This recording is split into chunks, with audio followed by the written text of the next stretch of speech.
नमस्कार दोस्तों, मेरा नाम है वाइसलवर आयुष भट्ट। लफ्ज़ों को आवाज़ देता हूँ। आज मैं आप लोगों के लिए कहानी लेके आया हूँ। यह कहानी लिखी है रश्मि कुलश्रेष्ठ जी ने।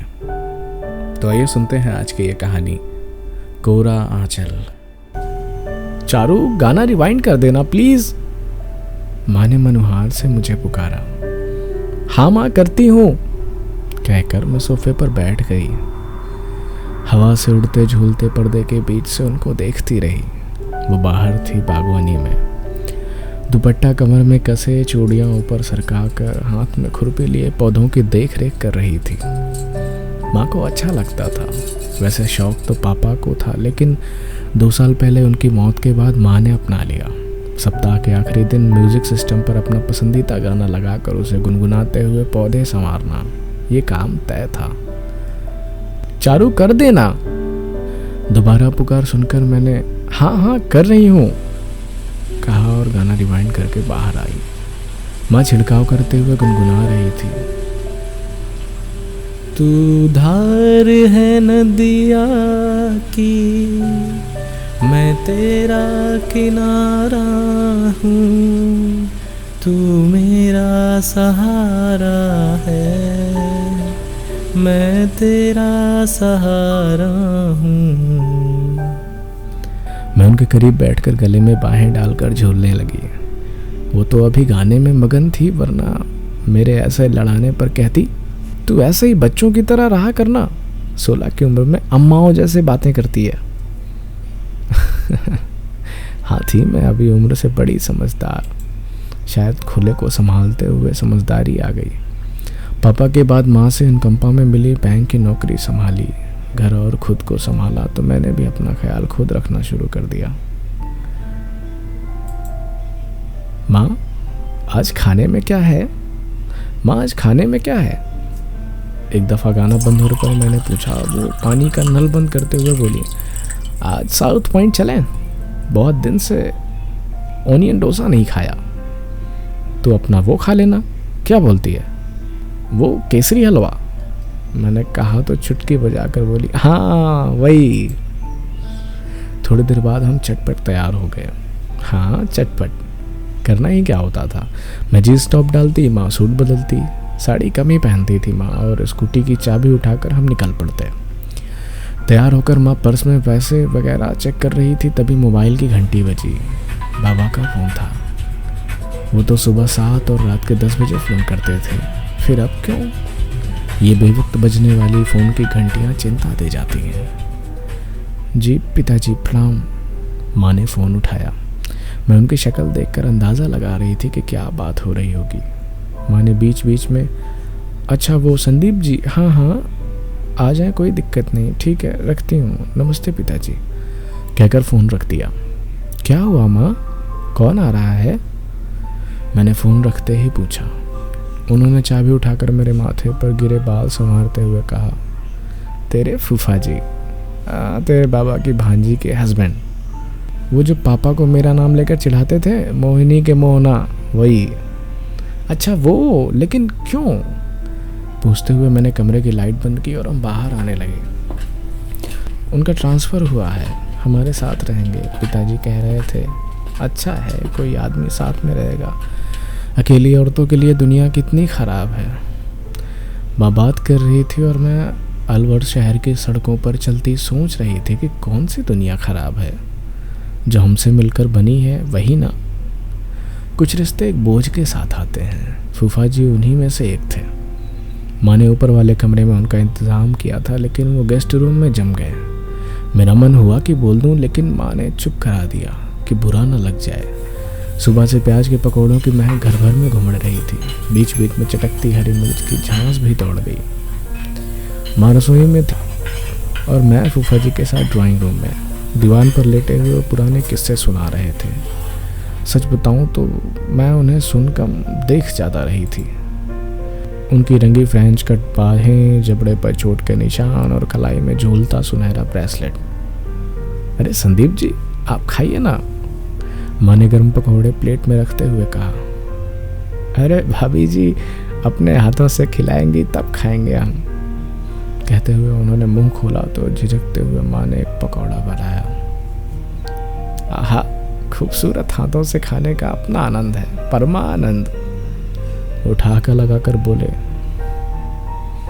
जवाब में माँ ने नकली मुस्कान ओढ़ ली। ऐसे ही थी माँ, जिन बातों के जवाब नहीं दे पाती थी बस मुस्कुरा देती थी। महीने भर के भीतर ही फूफा जी ने भाभी के बजाय नाम लेना शुरू कर दिया तो टोक नहीं पाई। मजाक के नाम पर बेहद हल्की बातें की तो गुस्सा घोंट कर रह गई। रात के 1 बजे माँ की तस्वीरें उन्हीं को भेजने पर पूछ नहीं पाई कि क्या मतलब था इन सब का। कभी मैं नाराज होती तो मेरा सिर सहलाते हुए कहती, तू चाहती है क्या कि तेरे पापा या बुआ मुझे से कुछ बोले? वैसे नंदोई भाभी का रिश्ता मजाक का होता है बेटा, तू नहीं समझेगी। हाँ, मैं रिश्तों के कायदे नहीं समझती थी, लेकिन इतना तो समझती थी कि उन्हें कितनी मर्यादा होनी चाहिए, हदों का घेरा कितना होना चाहिए। रात का वक्त था। खाना निपटाकर मैं स्टडी में पढ़ाई कर रही थी। बाहर में मध्यम मध्यम संगीत की आवाज़ आ रही थी। माँ जब ज़्यादा देर काम करने लगती तो वो गाने चला रही थी। आज भी रसोई के डिब्बे वगैरह साफ़ करने का प्लान था। थोड़ी देर बाद चाय की तलब होने लगी। मैंने वहीं से आवाज़ लगाई, माँ चाय बना दो ना प्लीज़। मेरी आवाज़ वहाँ तक पहुँची होगी, लेकिन उधर से कोई जवाब नहीं आया। माँ भी ना, फेवरेट गाना चल रहा हो तो और खो जाती हैं। मैं उठकर बाहर आई कि तभी गाना ख़त्म हो गया और रसोई से एक घूंट चीख आई। मैं रसोई तक पहुंची तो वहां से फूफा जी हड़बड़ाते हुए निकले। मेरी तरफ देखकर एक बार मुस्कुराए और तेज कदमों से अपने कमरे में चले गए। उनका यूं तेजी से जाना मुझे अजीब लगा। मैंने भीतर झांक कर देखा तो माँ बुत पर नीरे खड़ी थी। आंचल खोलकर नीचे ज़मीन से किरड़ रहा था। फिल्टर के नीचे गिलास लगाए खड़ी थी। पानी हाथ पर होता हुआ सिंक में गिर रहा था, लेकिन वो जैसे बेसुध। माँ क्या हुआ? कमर पर हाथ रखकर मैंने पुकारा तो वो चिंकी जैसे बचपन में डर जाती थी, हदस जाती थी कोई भयानक डरावना सपना देखकर। डरावने सपनों की दहशत बहुत गहरे जाकर दुबकती है। रंगों में बेचैनी दौड़ती है और हथेली पर बर्फ सा पसीना। माँ के हाथों में वही बूंदें थी। मेरी नज़र बार बार साड़ी से झांकती उनकी कमर की ताज़ी खरोंचों पर भी। माँ ऐसे क्यों खड़ी हो? मैंने पूछा तो वो हड़बड़ा गई। वो ऐसे ही, कहते हुए उन्होंने पल्ला खींचा जैसे किसी पर पर्दा डाला हो। कुछ चाहिए था? नहीं, हाँ पानी पीना था, कहकर मैं गिलास में पानी भरने लगी। निगाहें रसोई में दौड़ती रही। ज़मीन पर गिरी दाल, स्लैब पर छिटके मसाले, खुली पूरी डब्बियाँ, ये सब जो कर रहे थे मैं सब समझ रही थी। बूझ रही थी फूफा जी का यूँ झटके में निकलना, माँ का वो मसला मन।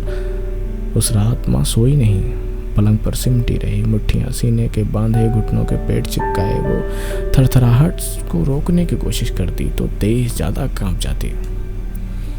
मैंने हाथ बढ़ाकर थपथपाना चाहा, लेकिन फिर रोक लिया। जैसे वो छुपाना चाहती थी उसे उघाड़ कर तकलीफ ना बढ़ा दूँ। खुले घाव ज़्यादा दुखते हैं, और सबसे ज़्यादा तब जब कोई उनके होने की वजह पूछ लेता है। लेकिन छुपाने से तो वो मुश्किल हल नहीं होती, वो भी आसान नहीं होता। माँ इसी मुश्किल से जूझ रही थी। अपने पसंदीदा काम छोड़ दिए थे उन्होंने, बागवानी करना भी। एक वीकेंड शाम मैंने म्यूजिक सिस्टम पर गाना चलाया और खुरपी खाद लेकर बागवानी में आ गई। माँ को भी वहीं बुला लिया। माँ पौधे आपको मिस कर रहे हैं, देखो आपका ख्याल नहीं रखा तो कैसे मुरझा गए। सूखती बेल पर पानी छिड़कते हुए मैंने कहा। माँ सूखेपन को देखते हुए बस बोली। मैंने हर लंबे से सवाल के बदले बस छोटा सा गाना बंद कर दे चारू, सिर दर्द हो रहा है, उन्होंने कहा तो मैं भीतर आ गई। सिस्टम के काले बटन दबाती वहीं से बाहर खड़ी माँ को देखने लगी। उनका आसमां की तरफ देखना और फिर हथेली से आंखें पोंछ लेना, सब चुपके से बहाए जाने वाले आंसू कभी पूरे नहीं बहते। किस्तों में रिश्ते हैं ये, रिसाव अक्सर दिख जाता है मुझे। दिल कलपता, जी करता कि कैसे माँ का दर्द साझा करूं, फूफा जी से कैसे पूछ लूं कि रिश्तों की लकीर दिखी नहीं क्या उन्हें? क्या वो अखबार में छपने वाले अपराधियों जैसे थे? एक शाम माँ ड्राइंग रूम में बैठी थी, पापा की तस्वीर के ठीक सामने पड़ी एक कुर्सी पर एकटक उन्हें देखते हुए। मैं भी वहीं सामने वाले मोड़े पर बैठी नाखून से नेल पेंट हटा रही थी। थोड़ी देर बाद वो उठी और पापा की तस्वीर के सामने एकदम से खड़ी होकर बोली, एक बात बतानी थी। क्या बात माँ? मैंने सवाल पूछा। वो तस्वीर की गाला सीधी करते हुए बोली, ट्रांसफ़र की एप्लीकेशन डाली है, शायद जल्दी ही ट्रांसफ़र हो जाए, फिर हम चले जाएंगे यहाँ से। कहते हुए मेरी ओर पलटी। तुम किसी से बताना मत, तुम किसी से कहना मत, मैंने ऑन रिक्वेस्ट करवाया है। मैं चुप रही, सोचती रही कि मना कर दूं, जिद करूं कि माँ मत छुपाओ, तुम गलत नहीं बल्कि छुपाना गलत है। नहीं बताओगी ना बेटा? माँ ने फिर पूछा और मैंने धीमे से कहा, हाँ नहीं बताऊंगी। माँ की अर्जी मंजूर हो चुकी थी, जयपुर ट्रांसफ़र हुआ था और हम महीने बाद ज्वाइनिंग थी। रात को हल्की हवा कमरे में टहल रही थी। टीवी के शोर के अलावा लगभग सन्नाटा ही था। फूफा जी खाना खा रहे थे और मैं रिमोट लिए चैनल बदल रही थी। माँ रसोई में थी। थोड़ी देर बाद वो वहीं से बोली, चारू तूने बाबा को बता दिया ना कि मेरा ट्रांसफ़र हो गया है? ट्रांसफ़र? अरे कब? उन्होंने चौंकते हुए पूछा। फिक्र जताने लगे कि अजनबी शहर में कैसे रहेंगे हम। मुझे हैरानी हुई, कोई इतना झूठा, खोखला, इतना नकली कैसे हो सकता है। तबादले की बात आधे घंटे में बाबा तक पहुंच गई। जाहिर सी बात है, फूफा ने बुआ से कहा होगा और उन्होंने बाबा से। रात के 11:30 बजे बाबा का फ़ोन आ गया। माँ ऑफिस के कपड़े लगा रही थी तो कॉल मैंने रिसीव किया। नमस्ते बाबा, कैसे हैं? मैंने कहा तो वो बोले, हाँ नमस्ते, बहू की बदली हो गई, बताया भी नहीं। चिंता मत करना, मैं कोशिश करता हूँ रुकवाने की। माँ ट्राई कर चुकी हैं बाबा, मैंने कहा तो माँ ने इशारा करके फ़ोन मांगा। उन्हें प्रणाम करने के बाद वो उधर की बातें सुनने लगी। बाबा ने वही कहा होगा जो मुझे कहा था। शायद फूफा जी के रहने की फ़िक्र भी जताई होगी। तभी जवाब में माँ ने कहा, आप फिक्र ना करें, एक चाबी संदीप जी को देकर जाऊंगी। कहते हुए उनकी आवाज़ भर आ गई। मैं जो अब तक उन्हें देख रही थी, पलटकर चादर के फुंदले तोड़ने लगी ताकि माँ खुद को संभाल लें। जो दरारें बार बार खुल जाती हैं उन्हें भर लें। जाने का वक्त नज़दीक आ रहा था। अलमारियाँ खाली होने लगी और कमरों के कोने भरते जा रहे थे, लेकिन उससे ज़्यादा भर रहा था हमारा मन। अच्छा नहीं लग रहा था घर छोड़ना। 8 साल पहले पापा ने घर बनवाया था, कितनी यादें जुड़ी थी इनमें। माँ पैकिंग करते हुए रुक जाती। पूजा घर के दीपक, तस्वीरों के फ्रेम, खिड़की के विंड चिम में अटकी यादें उतारने लगती। हम ज़्यादातर सामान लेकर जा रहे थे, सिवाय ज़मीन में उगे पौधों के। माँ घंटों उन्हें निहारती, जैसे इस गुलाब की कली में बड़े हो गए गेंदे के पेड़ में एक नई पत्तियों में पापा हूँ। माँ किसी फूल को छूती तो वो दाएं बाएं हिलने लगता, मनोहार करना। मत जाओ ना। कुछ रोज़ बाद जाने वाला दिन आ गया। सुबह एक बड़ी गाड़ी घर के सामने खड़ी हो गई। फूफा जी दरवाजे पर खड़े सामान रखते हुए देख रहे थे। निकलते वक्त माँ ने घर की चाबियाँ उनको दे दी तो बोले, चिंता मत करना, कोई परेशानी हो तो कॉल कर देना, मैं आ जाऊँगा। कोई परेशानी नहीं होगी, मैंने फ़ौरन माँ के पीछे आकर गुस्से को लगभग पीते हुए कहा। लाजिम था मेरा गुस्सा। इतनी दयालु, इतनी महान नहीं थी मैं। मेरा बस चलता तो इस इंसान को। चलते हैं चारू। माँ मेरा हाथ थाम कर ले जाने लगी। गाड़ी में बैठकर निकलते हुए गली के मोड़ से गुजरते हुए हम पलट पलट देख रहे थे घर अपना, आंखों में धुंधलाते हुए, खुद से दूर होते हुए। अतीत से भागना कभी भी आसान नहीं होता।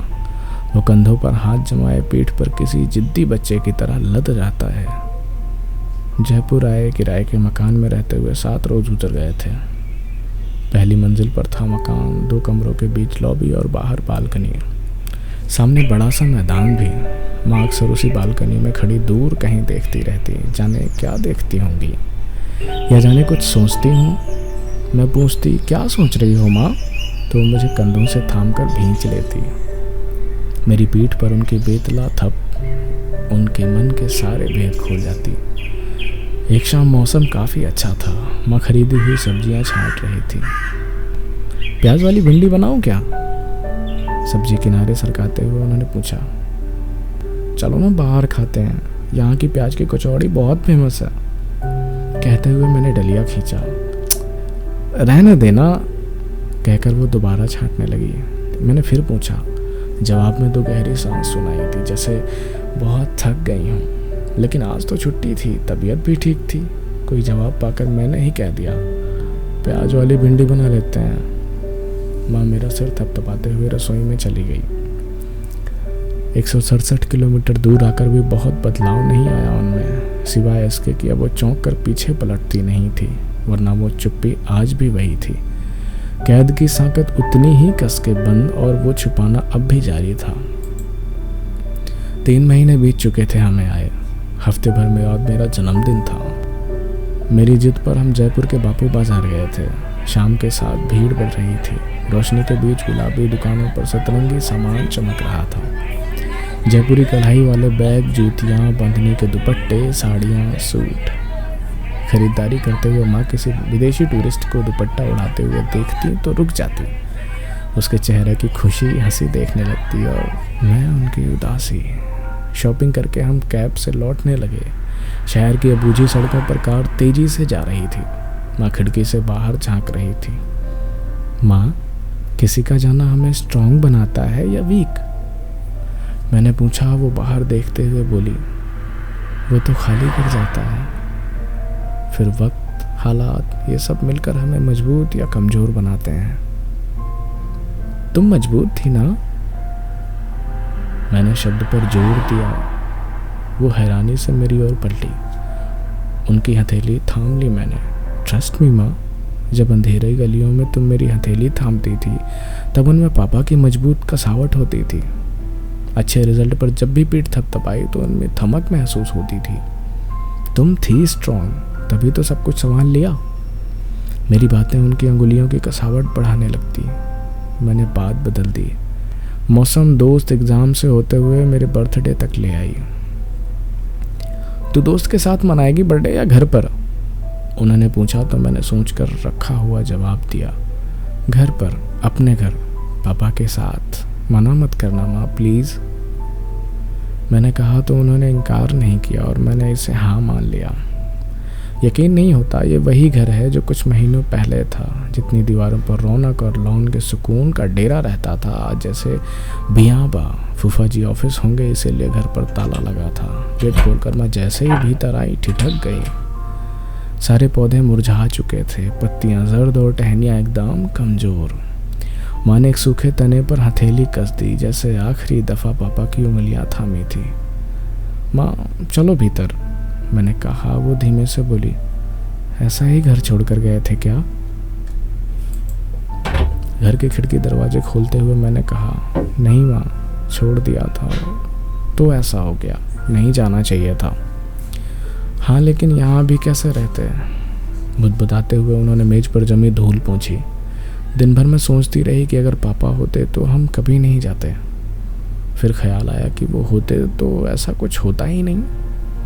बाबा ठीक कहते थे, ये दुनिया अकेली औरतों के लिए अच्छी नहीं, लेकिन घर और रिश्तेदार बोले वो बुरे क्यों थे? शाम को माँ खाना बना रही थी, मैं डाइनिंग साफ कर रही थी, तभी फूफा जी आए। What a pleasant surprise. उनकी आवाज़ सुनते ही मैंने माँ के हाथों को रुक जाना देखा। मोहिनी भाभी, आपको मेरी याद खींच ही लाई है ना? कहते हुए वो रसोई के पास आ गए और मुस्कुराते हुए माँ को देखने लगे। वो मुस्कान किसी पैने हथियार की तरह उन निशानों को जख्मी कर रही थी। आप हैं कौन? मैंने माँ के करीब जाकर कहा। वो चौंके। ये क्या कह रही हो बेटा? I repeat you, who are you? जिसे मेरी माँ मिस करें, बल्कि आप वो रीज़न हो जिसकी वजह से जाना पड़ा। मुट्ठियाँ भींच कर मैंने अपनी बिखरती आवाज़ बांधी। माँ हैरान से मुझे देख रही थी और मैं बोलती जा रही थी, छोटी नहीं हूँ, समझती हूँ सब कुछ। याद दिलाऊं क्या कि कैसे उस रोज? तभी माँ ने मेरी उंगली थामी। मैं चुप हो गई। वो मेरे कंधे से टिटकती हुई, उनके कितने ही आंसू मेरे कपड़ों में जज्ब होने लगे चले गए। आप चले जाएं, खुद ही कोई बहाना बनाकर बता दे बाबा को, क्योंकि मैं बताऊंगी तो बुरा लगेगा, टूट जाएंगी वो माँ की तरह। कहते हुए माँ को लेकर कमरे में चली गई। रात भर बाबा का फ़ोन आता रहा, हमने नहीं उठाया। रिश्तों के बोझ ढूंढने की ताकत नहीं थी अब। अगली सुबह फूफा जी चले गए। अरसे बाद घर अपना सा लग रहा था। माँ घर भर में इत्मीनान से टहल रही थी, ज़रूरत के सामानों की लिस्ट बना रही थी। शाम को बाजार से सामान लेकर लौटी तो देखा मालिका का नए पौधे रोप रहे थे। माँ ने बुलाया आपको? मैंने पूछा। वो बोले संदीप साहब ने भेजा है, बोले कि घर पौधों बिना सूना लगता है, बढ़िया फूल लगा कर आना। यानी उन्हें एहसास हुआ गलती का। माफ़ी के तौर पर अगर वो कुछ और भिजवाते तो शायद मैं लौटा देती। माँ भी नहीं स्वीकारती, लेकिन ये पौधे, ये फूल मेरी नज़र में सच्चा माफ़ीनामा थे। क्यारियों को नज़र भर देखते हुए मैं भीतर आ गई। अंदर मध्यम आवाज़ में गाना चल रहा था। माँ के गुनगुनाने की आवाज़ भी सुनाई दी। कुछ पाकर खोना है, कुछ खोकर पाना है, जीवन का मतलब तो आना और जाना है। मैं चौखट पर ठहरी उन्हें देखती रही। दिल हुआ कि मैं भी गुनगुनाऊं, लेकिन चुप रही। ज़रा बेसुरी थी, बिल्कुल अपने पापा जैसी। बस इतनी सी थी ये कहानी।